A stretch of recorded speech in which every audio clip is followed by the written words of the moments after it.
호주제 폐지부터 남녀 고용평등법 제정, 여성 문제 전담기구 설치까지 지난 60여 년간 여권 신장과 여성 역량 강화를 위해 힘써온 곳이 있는데요. 바로 한국여성단체협의회입니다. 여성과 남성으로 구별되지 않고 진정한 양성평등 사회를 실현하려면 어떻게 해야 할까요? 서명 한국여성단체협의회장과 함께 자세한 이야기 나눠봅니다. 우리나라 20대 10명 가운데 4명이 가장 심각한 사회 갈등으로 젠더 갈등, 그러니까 남녀 성평등 갈등을 꼽았다고 합니다. 최근에는 정치권에서도 젠더 갈등 문제가 불거지고 있습니다. 여성의 사회적 참여가 늘면서 과거에 비해 여성의 사회적 지위가 올라갔지만 일각에서는 여전히 보이지 않는 차별을 받고 있다는 이야기가 나오기도 하는데요. 허명 한국여성단체협의회장 모시고 이야기 나눠보도록 하겠습니다. 안녕하세요. 어서 오십시오. 안녕하세요. 지난 2월 취임하신 거죠? 네, 예. 2월 18일 예. 했습니다. 여협, 이제 줄여서 여협이라고도 이제 많이 부르는데 네. 상당히 역사가 좀 오래된 협의체죠? 저희 한국여성단체협의회는 1959년에 예. 처음으로 우리 여성의 부당한 차별을 철폐하기 위해서 또 여성 신장을 위해서 몇몇 여성단체장들께서 모여서 협의체로 구성되어 있습니다. 예. 저희 한국여성단체협회는 지금 이제 62주년이 되는데 60여 년 동안 여성 신장, 여성의 사회적 지위 향상, 그리고 여성 능력 개발, 또 여성 권익 옹호를 위해서 부단히 노력해오고 있습니다. 예. 저희 한국여성단체협회에는 60개 회원단체와 17개 전국 시도 예. 한국여성단체협회로 구성된 500만 회원을 가지고 있는 우리나라의 대표적인 여성단체입니다. 네, 그렇다면 여협이 요즘 가장 집중하고 있는 일은 어떤 건지도 궁금한데요. 우리나라에는 100만이 넘는 다문화 가정이 있어요. 예. 그 다문화 가정 그리고 이주 여성들이 지금 이 코로나 사태로 또 경제가 안 좋기 때문에 더 취약하게 되어 있습니다. 그래서 이분들을 위해서 제가 스마트 자격증 교육을 실시를 했어요. 그래서 지난 3월 중순부터 시작을 해서 이번 7월에 끝났는데 그 기대치는 제가 생각했던 훨씬 컸습니다. 그래서 이 성과가 좋기 때문에 저는 이제 이걸 내년에는 전국 17개 시도로 이 사업을 더 확대하고 또 서울에서도 더 많은 곳에서 할 수 있도록 좀 할 예정입니다. 어떻게 보세요? 과거 이제 1959년에 조직이 결성된 이후에 이런 여러 가지 사회 변화를 이끌어오는 과정에서 오늘날과 비교해 보면 참 많이 달라졌다고 좀 느끼실 것 같은데 어떻게 평가를 하세요? 그동안 여협이 해왔던 전체적인 성과에 대해서는. 지난 60여 년 동안 우리 선배들이 여성 권익을 위해서 이런 호주제 폐지 등 가족법 운동 개정을 했어요. 그 당시에는 우리 여성들에게 정말 불공정한 법이 많았죠. 남성 위주이고 예. 이런 것들이 옳지 못한데 이런 거를 개정한 건 저는 우리 선배들에게 굉장히 큰 업적이라고 여협의 생각을 주요 합니다. 업적이다. 네네. 그리고 비례대표 50% 여성 할당제 이것도 저희 여성단체 협의회에서 주도적으로 역할을 하였는데 예. 1997년에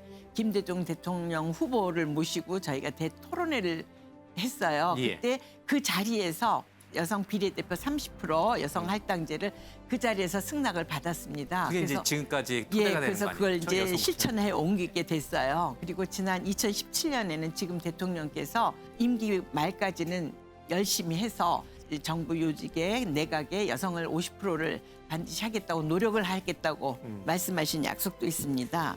그리고 이 미투 운동은 이 여성들이 겪고 있는 최고의 힘든 일이 저는 이 성폭력이라고 생각을 합니다. 예. 근데 이제 여기에서 개인적인 문제에서 이게 이제 사회적인 문제로 또 이 나라에서 책임을 져야 한다는 걸로 해서 이 성폭력 방지법을 2018년에 저희 여협과 또 다른 여성들의 노력으로 이루어졌던 게 저는 굉장히 큰 성과라고 생각을 합니다.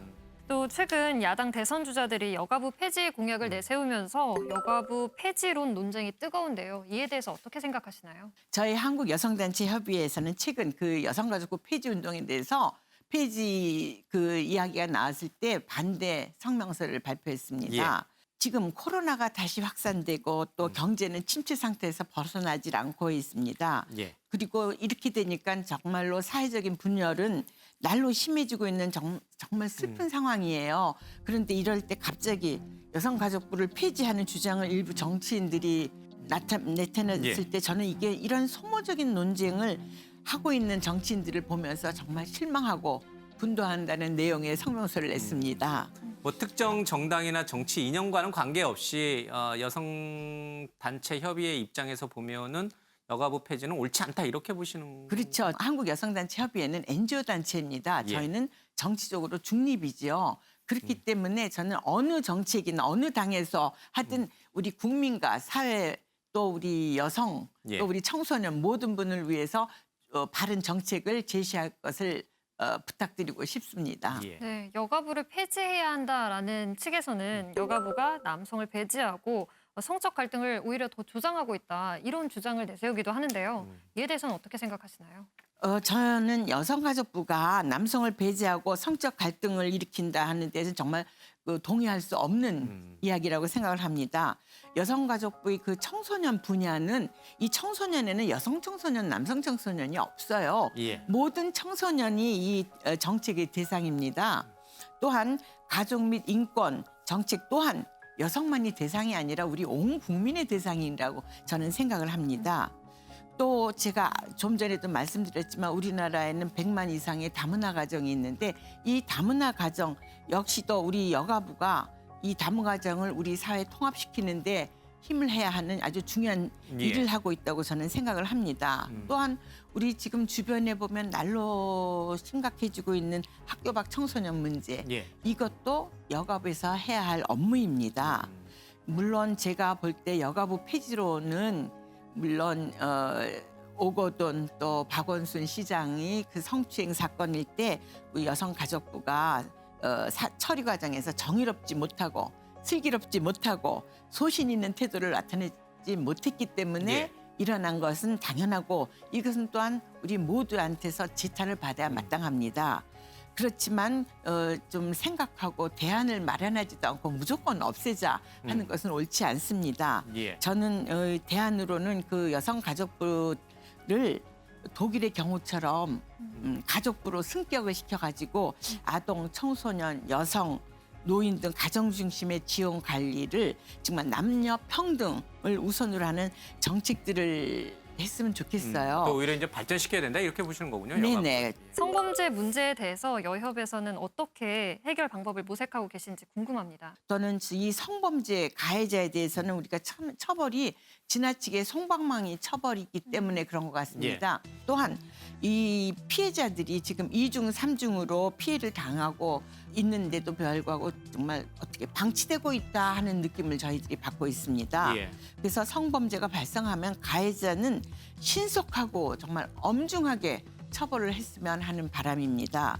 근데 이것보다도 저는 더 중요한 게 교육이라고 생각합니다. 제일 먼저 아버지, 어머니, 부모로부터 이성에 대한 교육을 해야 되고 가정에서부터 이 교육이 이루어져야 된다고 생각을 합니다. 앞으로 지금 여성계가 해결해야 될 문제 또 앞으로의 한국의 여성 운동, 양성평등 운동은 어떤 방향으로 가야 된다고 보시는지? 우리나라 인구의 절반이 여성입니다. 그렇죠. 예, 그래서 또 여성이 예. 행복해야 또 가정도 행복하고 예. 사회도 국가도 행복하다고 생각합니다. 그래서 여성이 정당하고 지극히 정말 합리적인 요구와 권리를 스스로 찾기 위해서 지금 나타나고 있는데 저희는 이제 여성들이 지금 100년 정도밖에 여성운동 한 지가 얼마 안 돼요. 그러면서 우리가 불평등한 거 좀 고쳐달라, 이거는 이렇게 해줬으면 좋겠다 이런 부탁을 한 거기 때문에 이 우리 남성들이 이제 이 여성들의 요구를 좀 더 이해하고 포용하는 쪽으로 가면 이 사회가 좀 더 부드럽고 이 편갈르기 또 성평등 이 문제가 자꾸 나타나지 않을 거라고 저는 생각을 합니다. 또 여기서 제가 중요하다고 생각하는 거는 우리 교육제도예요. 예. 또 교육에 대해서 말씀을 드리게 되는데 우리는 정말 훌륭한 시민을 만드는 교육 정책이 부족한 것 같습니다. 우리가 서로 예절 교육을 하고 또 공정과 정의, 책임감, 질서의식 이런 교육을 좀 더 많이 우리가 권장해야 될 것 같습니다. 우리는 지금까지는 오로지 교과목 성적 위주로 치중했기 때문에 우리 사회에 그 도덕 불감증이 심하지 않나 그런 생각도 들어요. 그래서 항상 이럴 때는 제가 필요한 게 봉사활동이라고 생각을 합니다. 이 봉사활동을 통해서 남을 배려하고 이해할 수 있는 부분. 그러면 이렇게 자꾸 평등 이런 갈등이 좀 해소되지 않을까 그런 생각도 해봅니다. 예. 네. 마지막으로 임기 중에 이루고 싶은 목표나 공약이 있으시다면요? 내년부터는 올해는 이제 코로나로 안 되고 내년부터는 유엔 여성지휘위원회 CSW에도 참가할 예정이에요. 예, 예. 그리고 저희 한국여성단체 협의회는 1960년에 정말 세계 여성단체 협의회에 가입이 돼 있습니다. 59년에 우리가 만들었고 그리고 또 국내 여성단체로는 정말 처음으로 유엔의 NGO 자문기구에도 가입이 돼 있어요. 예. 또 유엔이 저희가 유니세프, 유네스코 또 CSW 국제 여성 지위 향상 기구 등과 긴밀한 교류를 하면서 또 국제 사회에 우리 한국 여성이 함께할 수 있는 기회를 마련하려고 합니다. 또한 마지막으로 제가 특히 올해 내년에 하고 싶은 일은 여성의 정치적 대표성 확대를 위한 최선을 다하려고 합니다. 한국 여성단체 협의회는 내년에 이제 6일 전국 동시 지방선거에서 우리 지방의회 또 지방자치단체로 대거 진출할 수 있는 그런 기회를 좀 마련해보고 싶어요. 아직도 우리나라의 양성평등은 유언한 일이라고 생각을 합니다. 더 많이 양성평등을 좀 소리를 좀 높여야 된다고 제가 생각을 합니다. 네, 오늘 이야기를 나누면서 든 생각은 우리 사회가 행복해지기 위해서는 편가르기가 아닌 함께 동등하고 평등하다는 인식이 필요하다는 생각이 드는데요. 행복한 대한민국을 위해서 여성과 남성을 떠나서 모두가 차별 없는 사회가 되길 바랍니다. 네, 오늘 말씀 잘 들었습니다. 고맙습니다. 감사합니다.